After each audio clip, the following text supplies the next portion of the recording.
there's hundreds of different influences, though. We all grew up listening to different stuff. We all picked up different instruments and learned to play them in different ways, and that's what I really appreciate about the scene too right now. Is it's not so much a traditional thing as a neo, like a revolution, like it's coming back, but in a different way, like it's roots music. And yeah, there's banjos and mandolins, but also it's roots music in the sense of we don't care if it sells records or not, kind of, like none of Yeah, us are trying to get, we're not trying to get on American Idol, we're trying to entertain ourselves, or we're trying to get a message across, like I said, And so yeah, I think you got to surround yourself with good music, and then be absolutely. too. Now you built now because now you clearly you play your own cigar box guitars. What is it like? How is it that you first started building? Who's the guy or who's the woman who came up to you and was like, dude, this is what you need to be doing. This is what you need to be playing. How is it that you fell into it? Man, well, I started building instruments with my bass. I was in, we were me and Lonnie Letts that started a band with Fall Down Drunks. And so we hadn't really even started the band yet, but we were hanging out, and I'd written a couple of songs, and we both just had acoustic guitars, and we had about the same style of playing, and so that to me was always boring. If I saw a band in a bar that was just two guys with acoustic guitars strumming the same chords, like why is there two guitars? Like one of you should play another instrument. There should be another part to the song. And I thought, man, we needed that country bass line for a few of these songs. And I went home, and I'd always been interested in the idea of a gut bucket bass, like a wash tub bass, a one string bass. And I went home and I thought I'm gonna build one, And I kind of built the first version of my bucket bass. It was okay, and then I kind of built a different version, a sturdier version, and then electrified it. The next thing I know, I had this monster of a one-string bass, and learned to play it pretty well, and that kind of launched the Fall Down Drunks. And so when that all ended, I wanted to go solo, but I was hooked on that idea of like I want to build instruments. So I was like, well, how many instruments can I build? And at that point, obviously, I'd done research into other homemade instruments, and I was aware of what cigar box guitars were, and I just hadn't built one yet. And I built a little one stringer out of a little tiny wooden box about 5 years ago, and I'd take it to my shows, and I would just end the shows with it. Like I was playing six string, and then like for my next last trick, I'd play the one string. The more I thought about it, I was like, you know what? I'm going all the way. Like, I'm just going to build everything. And so then I built my other guitars, and then I built all my foot percussion. And I mean, not all at once, just kind of, bit by bit and added to the show. And yeah, no, it just kind of went from there, I guess. It just kind of exploded. And yeah, here I am. Nice, dude. Now you have I'm quoting you here from something else, and that's something that means a lot to me. So it reads like this: I don't build stuff that looks pretty. I build them specifically to play. I'm just interested in playing the damn thing. Now that means a lot to me because and I am forever and continually wowed by. I hang out a lot on the Cigar Box Guitar group on Facebook. What's up, guys? And and I spent some time a little bit on Cigar Box Nation and in a couple other spaces online, a couple other where people gather to share what they build and play. And I am forever amazed what people can build, what they can come up with. And I guess and I'm not making excuses for myself, but I don't. Well, maybe I am, but I don't build the prettiest stuff. But to but to be able to turn something that you built with your own two hands to make this, I mean, I'm not trying to sound too corny about it, but to make this piece of art and then to turn around and be able to strum a few chords on it and to know that when you look down on it and you can hear the music that's coming out of it, like, dude, not only did I build this thing, but I'm making this thing make music. And it's just like art creating more art. And to me, it's an amazing thing. So what it is that you had said, and by the way, I'm quoting AJ from something that would actually be cool to segue into is quoting AJ from a documentary that he was in or is in that's currently being worked on and has been and will continue to be worked on by a lady, and I don't really know what name I should go by. I'm familiar with the name Jezebel Marie, but that's actually one of the ways that I've got to know a little bit about AJ. AJ, can you tell me and us a little bit about this documentary that you are working on with this lady Jezebel Marie? Yeah, no, she's a local film student, and she did this small, I think they call it a portrait of me building a few, working on a few builds, and then playing here at the Westport Saloon. And yeah, it was shown at a local film thing, and she really liked it. And she's actually moved on from the class, but we're going to continue the project into the spring when I start touring again. She's going to come on plans to come on the road with me, and we're doing Nice. I travel all over, but I've got one weekend in particular. I've got 3 festivals in 2 days, and she's going to come with me on that to kind of show what that's like, being one person. It's a lot of work. People talk about, oh, you're one dude, man, you get all the money, that's pretty good. But it's like, well, you're one dude, but you load all the gear and drive all the miles and do all that stuff too, and all of a sudden all the money don't seem like that big a deal, Like, I'd rather split, sometimes I'd split the money and have someone do all that other stuff. But to be on the road and to film that though, and kind of show what that's like a little bit. And I don't know what all we're going to get into, but yeah, we plan on filming some more of that as we get into the spring and summer. Nice. Now you mentioned something that I want to address real quick. Is that the Westport Saloon, which is in Kansas City, Missouri, and I didn't know anything about the Westport Saloon until recently, and it seems to be something that you're tied into pretty deeply, along with Lou Shields and a few other guys. Now this is a saloon, or this is an establishment in Kansas City that, if I understand correctly, features almost exclusively American roots music artists, performing artists, and okay, nice. And now this is also, now I want to ask you how it is that you got wrapped up with the Westport Saloon, how it is they found you, you found it, and how do, because they are also, I believe, tied in with Little Class Records and put out the American Roots Music magazine that I just stumbled on not too long ago. How cool is that? Now, that's also a hard copy that you take with you and you can distribute elsewhere. But let me start with this. What about the Westport Saloon? How did you guys find it? Okay, so I guess you could say, I found the Westport Saloon, or it found me before it existed. The owner, Travis Fields, was managing another bar that's just down the way, actually, from here a few years ago. And they normally are what you call a piano bar, where I don't know if you guys have ever been to one, but they have 2 pianos, and people play pop covers. Yeah. There's like Yeah. 5 bachelorette parties there a night, and it's that sort of thing. And on Sundays, they told him to hire an acoustic act, and he had heard about me from around town. I think he saw me at a St. Patrick's Day show here downtown, and asked me to come do his every Sunday acoustic night. And so I started playing there every Sunday, and I played there for 2.5, maybe 3 years, I think, every single Sunday night. And it was a good, solid gig, and not a lot of people came out, but the people that did were dedicated and good fans and always had a good time, and it was just a really amazing time. And when he decided to part ways with Ernie Biggs, he decided he was going to do a venue that catered specifically to that music. And over the time I was there, it was a 4-hour gig every night, so I would bring friends to help me, fill the time, and I'd bring other guys into play and other bands that I knew were on the road, need to make a couple extra bucks. I'm like, hey, come split this gig with me, we'll make you some gas money.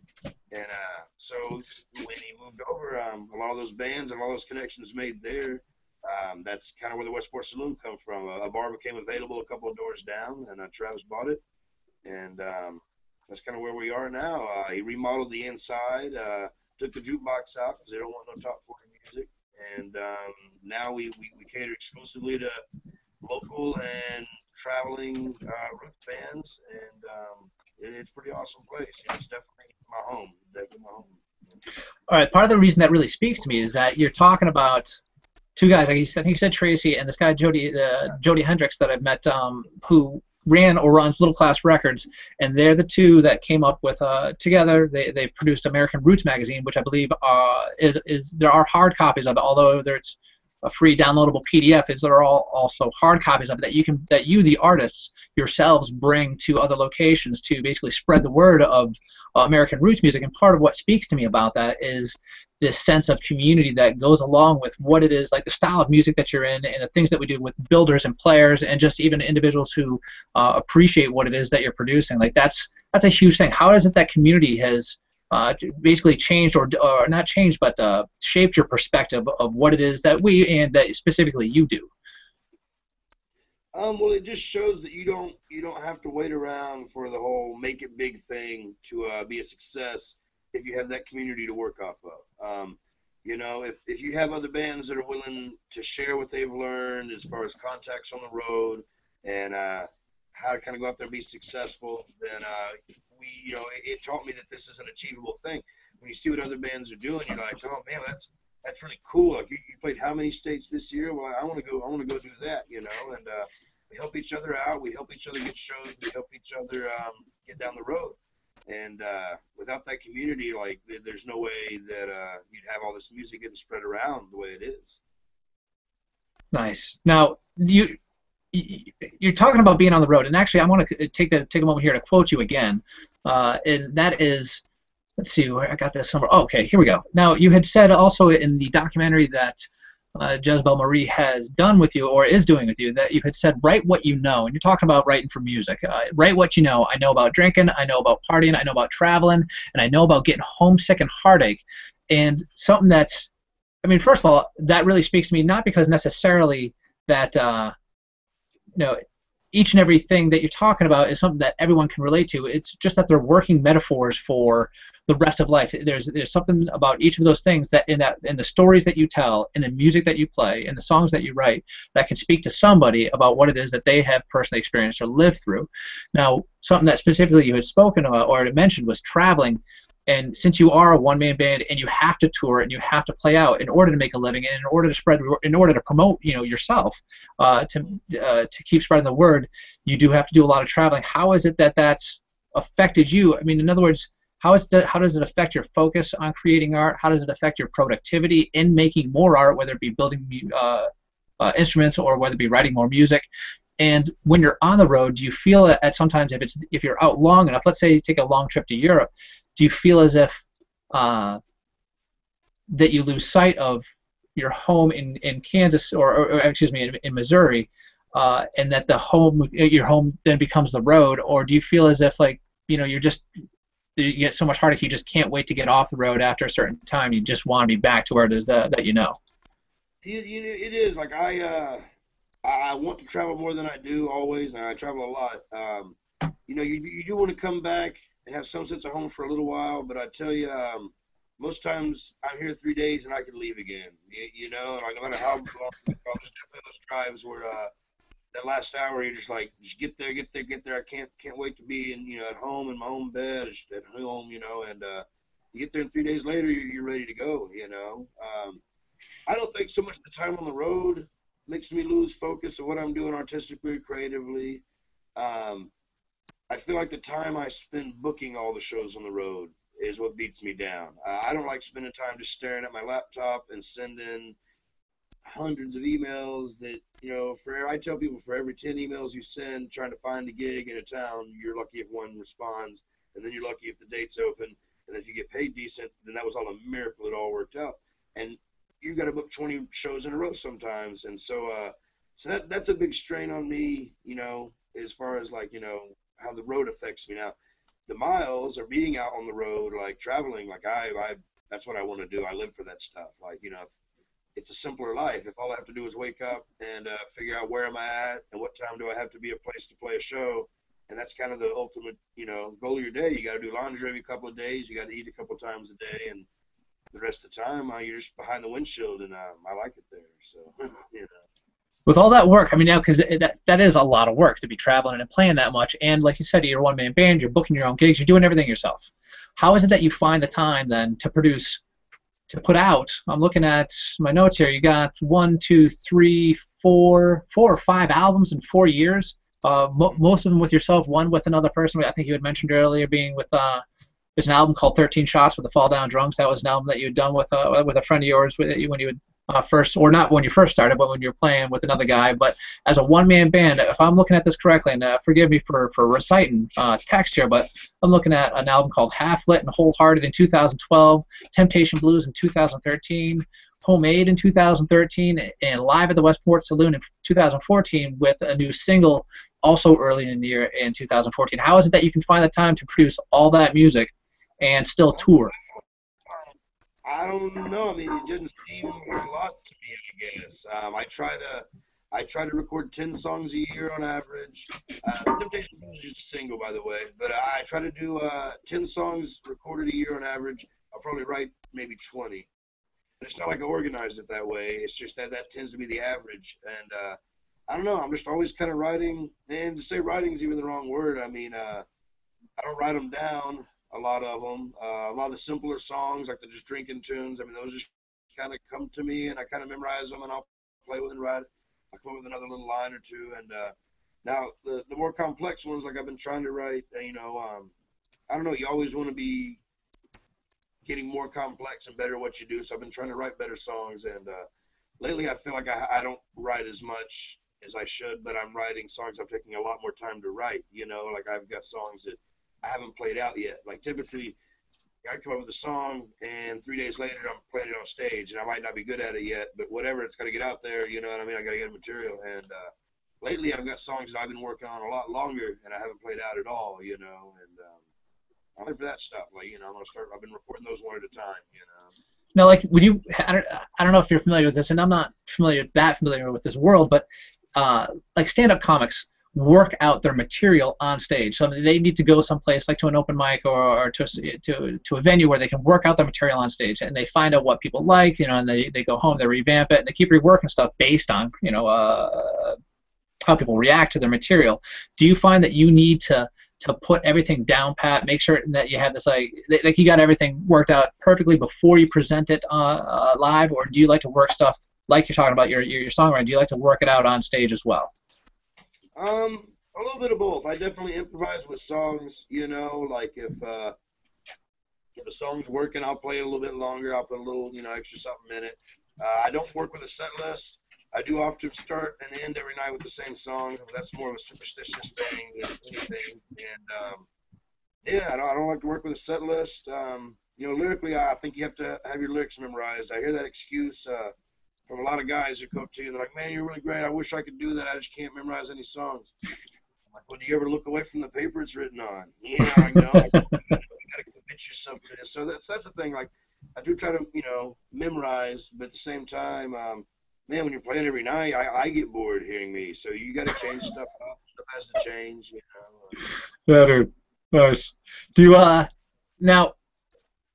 Speaking of which, first of all, because I have seen you play live, and again, for anybody, I know that the this particular airing, this broadcast, if you will, was cutting out a little bit earlier due to a number of things. But now I have seen AJ live. I have seen you, AJ, live, and you do bring this super high energy, like hillbilly. And I know you can't put a label on it, but just to kind of try to keep it as simple as possible. Not as simple, but just so people can wrap their head around it. If they haven't heard AJ yet, and I highly recommend that you do go out and you find him on Facebook. And actually, I'll talk to you about that at the end, like where it is that people can find you. But he has this super high energy, high intense music. But now I don't know if you've been to Chicago before, but the people that I was there in that venue with, watching you perform. Whether or not they've actually seen you before, these people were totally down with what you're doing. I mean, you had this relationship with the audience live that people wanted to participate. People wanted to shout back. And I believe there was a song or two, but a song where there was almost like a call and response where you could speak to the crowd and they would call back. And it might be, and I don't want to get too far into the lyrics, but one of the songs was Hand Almighty. Does that ring a bell? Yeah. Yeah. Now, that kind of participation, I think, is really endearing as a member of an audience to see somebody who gives enough of a care, an artist who gives enough of a care to interact. And it seems that you're fortunate enough to have that sort of interaction with, you know, your community. Do you find that it's easy to come by with the venues that you play across, across country, and you have traveled elsewhere as well? Do you find that sort of participation is easy to come by, or do you really have to work the crowd over for that? It's different in every venue.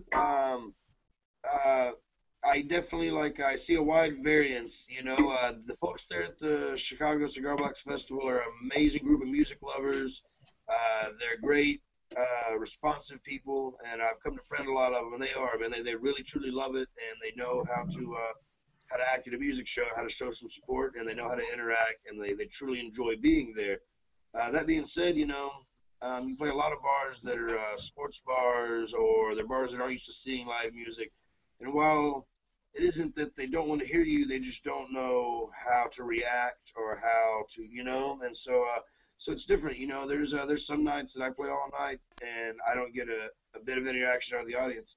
They'll come up and shake my hand and buy a CD later, and they say they like it, and they'll come to the show, but no interaction. And then there's other shows where I can't hardly get a song in edgewise because people are cheering and clapping. But you see a wide variation when you play all the time. You know, when you play all the time like that. But like I said, you know, the folks out there in Chicago, man, they are music lovers, man. They're good folks, and they know how to show support. Yeah, and if anybody did miss it earlier, that I'd like to thank Tony French and Brian Rogan for going a long way to put on that festival. They did an outstanding job. I'm Thank you, hoping Chris. that, yeah, man, I hope they can do that again next year. It was great to meet people like you and like some of your friends like Lou Shields, just great performers, and it's just good to see. Basically or essentially one man bands who can push the envelope and with not only building their own instruments but playing their own instruments and on stage by themselves without a click track, without a drummer, being their own drummer. Like having foot percussion is a huge deal, and having to manipulate that many parts of your body at once is a huge deal to me. Now you have actually mentioned that you travel a great deal. How is it that you are you designing anything, and how is it that you get this? Because you're not just playing with like a stomp box. You're playing with a huge set, well, not huge, but a multi-piece setup to use your foot percussion. How is it that you're constructing those? Like, do you buy them? Do you build them yourself? And when you do build them, do you have to build them specifically for travel? And I know I ask a lot of questions at once, so bear with me, AJ. But and like, do you travel overseas or long distances where you have to make things where you can break them down or more compact? The kit I play now was designed with a quickness of setup on stage in mind. You're one dude, and a lot of times, like, when you're just one dude, you got 5 minutes to get on stage between bands. And so the way the ones I use now, my kick drum is it's a large size Rubbermaid bucket, big tub, turned on side. And my kick pedals are made out of plywood and door hinges, nylon strapping, springs, and heavy-duty caster wheels like you get at the hardware store. And they're all just permanently affixed to it. They don't come off. But what that means is I can pick up my whole kick drum, set it down on stage, and it's ready to go. Like, it works. And my other side is a snare drum, a cowbell, and a hi-hat. And I've rigged those up to three pedals as well. And they're one unit. You just set it down. And that's great for coming in and set it down and being ready to play. You don't got to put together a drum kit. But like you said, I haven't been overseas yet, but I'm looking into it and hope to get over there, next year or the year after. And the first problem was mini bands that go over there, they'll rent equipment like drums, or some of the one-man bands they'll use regular kick pedals, or they'll use the drums from the house drum set. You can turn the snare down, you can use kick pedals, and I probably would have been smarter to go that way, but never been accused of being smart. So I like my homemade stuff. It feels different. The spacing is different. Like I would not know what to do if I set it regular kick drum pedals. It would feel alien to me. I wouldn't know how to, it'd feel funny. And so to take my homemade stuff, I'm working on a collapsible version that it'll use a bunch of big thumb screws and a bunch of other little stuff I come up with to get it to collapse and go inside a suitcase, and which would be good too. Like I said, I travel in a minivan, and right now it's completely full, and I need to start making it more compactable because I got to sleep in that thing too a lot. So we'll get it better.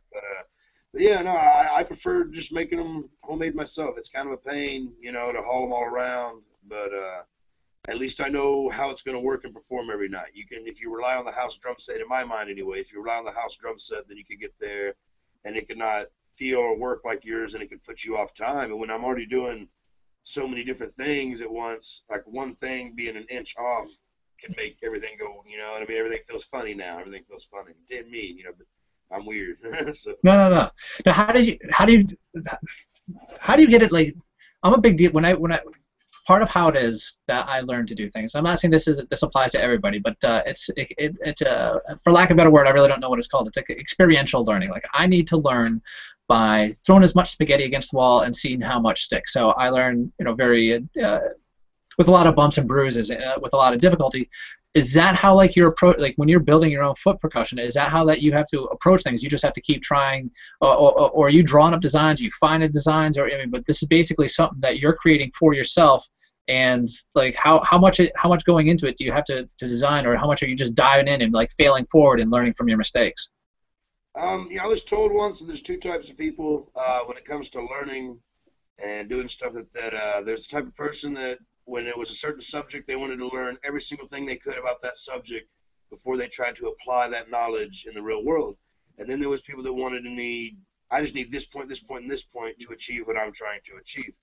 And that I always feel kind of was a ladder to me, is I feel like you do have to educate yourself before you just go building stuff. But I picked the points that were important to what I was doing, and learn that.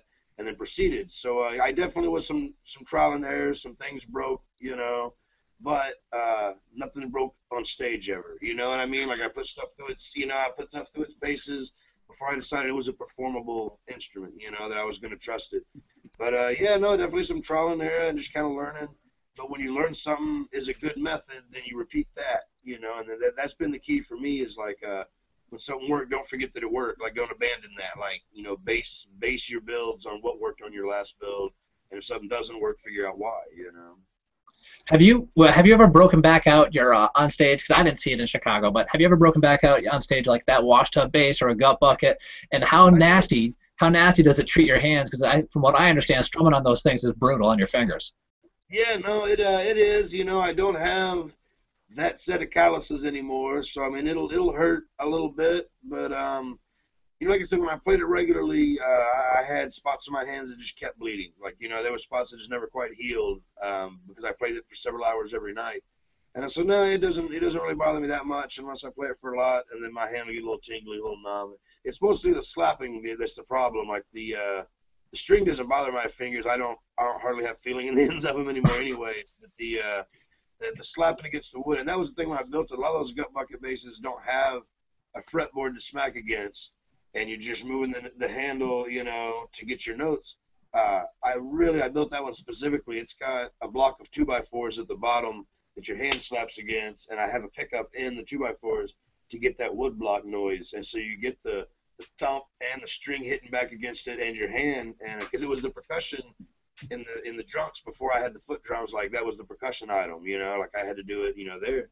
And so that's what tears your hand up, is slapping that 2x4 over and over again for every single song. You know? Yeah, dude. Hey, now, speaking of the performing and whatnot, who is it that you have met in your community, in our community, the American Roots community? Who is it that you've met that has, whether it be artist or another performing artist or not, who has helped to basically shape or change your perspective on music in general? How it is that you see things, how does you perform, how does you approach just working on the road?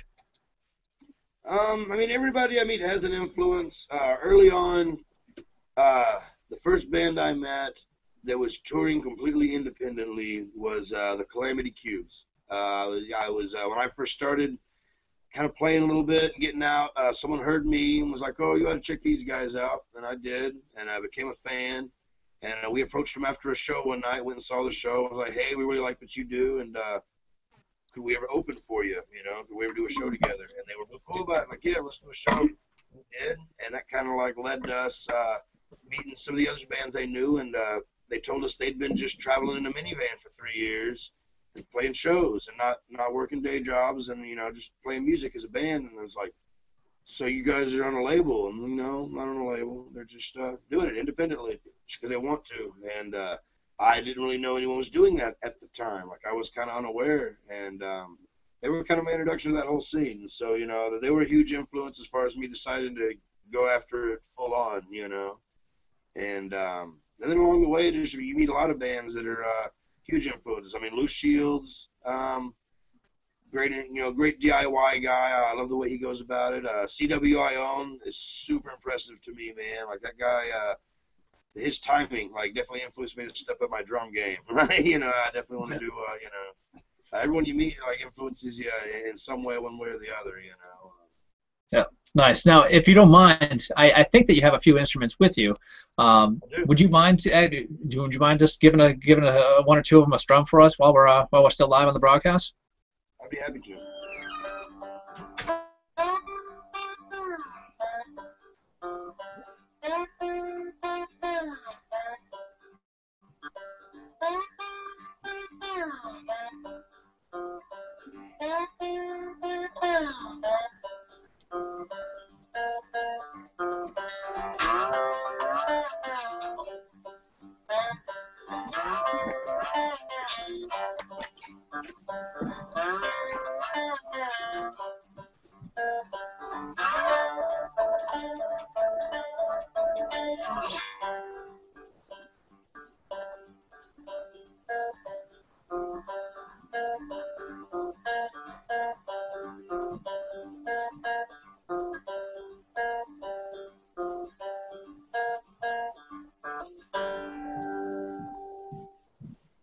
we working Nice. again?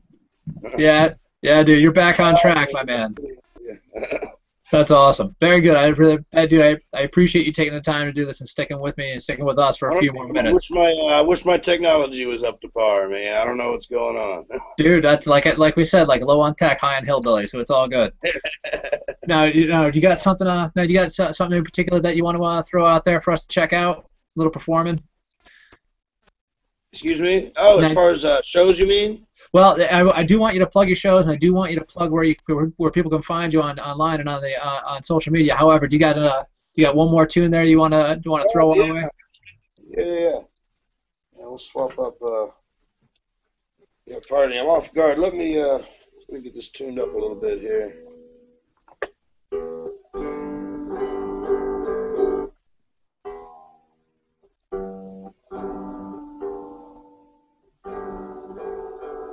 Now, in the meantime, while AJ's tuning up, I would recommend you try to find him on. I know I've posted a few things with that his name's highlighted on Facebook. I'd recommend going out and checking out his page, and also I know that you can find him on Reverb Nation, ReverbNation.com. Got all of his stuff posted there. And clearly you can purchase his songs and his albums, but you can also listen to some of the tracks for free as well. So you might be able to hear something that kind of like what he's playing. We're going to be playing now, but highly recommend it. The guy is an outstanding performing artist. Love what he has to do. Let's check this out.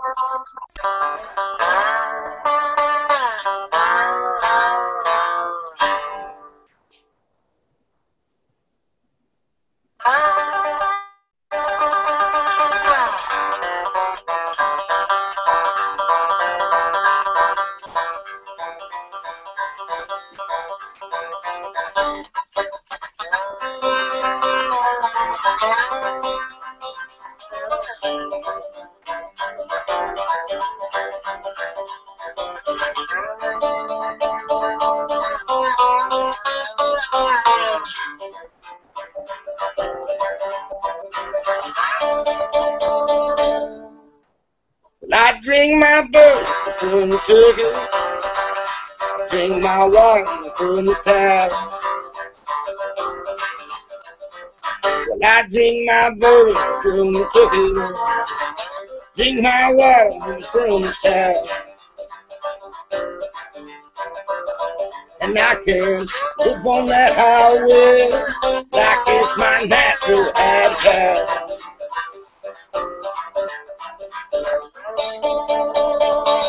Got me one in Kansas City, got me one in Arkansas. I got me one in Kansas City, got me one in Arkansas. When I'm on that highway, I'm just trying to move on.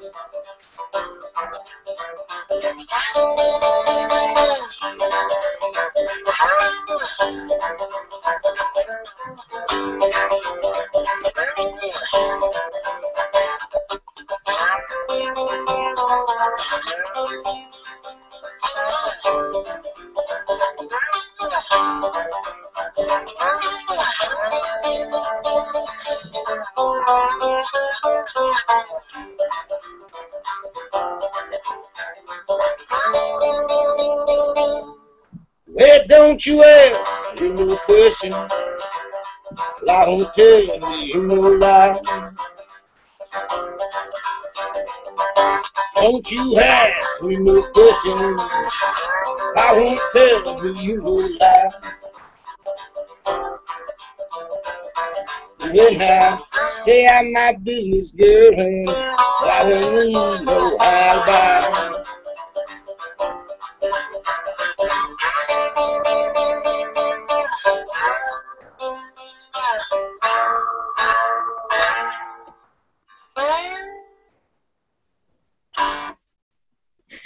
That is awesome. Thank you, AJ. Good stuff, man. Good Thank stuff. you. Yeah, dude. So listen, man, I know you got stuff to do here, and you're going to be gigging here in a little bit where you're at tonight. But can you tell me and us where it is that we can find you online, Facebook, Reverb Nation, all that other jazz? Yeah, online it's just either just AJ Gaither or AJ Gaither OMB. Otherwise, if you can check out littleclassrecords.com, you can find my page on there, and they've got a calendar that shows the upcoming dates. And you can find my music all over. You can find it on Bandcamp. You can find it on iTunes, Amazon, a lot of those places. And, yeah, you know, and if you're in the Midwest area, check out my calendar and come see a show. Nice, nice. No, listen, I want to give a particular shout out to Little Class Records because they're a label who are doing great work. Not only are they involved in making American Roots magazine and helping to distribute that to help further our movement and to bring our community closer together, but they're going a long way to support artists like AJ and doing a great job at doing it as well. So thank you very much, AJ, for being here. Thank you for your time. I'm really stoked that you could do this, and hopefully we can talk again soon. I hope so, man. Thank you. All right, man. Take care. See you. Thank you. Have a good.